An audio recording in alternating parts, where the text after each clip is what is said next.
Napili ko pong mag-specialize ng explosive ordnance disposal based on my experience po during our combat operation, war fighting against local terrorist Mauti group, which is skillful in manufacturing improvised explosive devices and recycling of unexploded ordnances.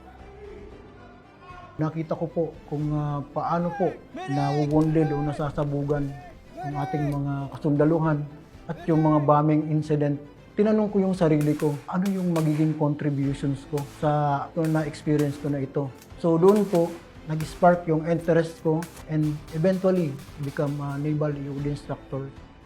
Mahalaga po na ma-educate po natin ang ating mga kababayan. Magkaroon sila ng awareness, magkaroon sila ng knowledge kung paano i-handle yung ganun na mga unexpected occurrences like bomb threat and IED awareness.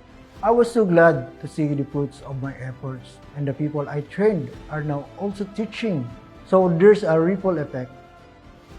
And lastly, our flag doesn't fly because the winds moves it. It flies with every last breath of each soldier who died protecting it.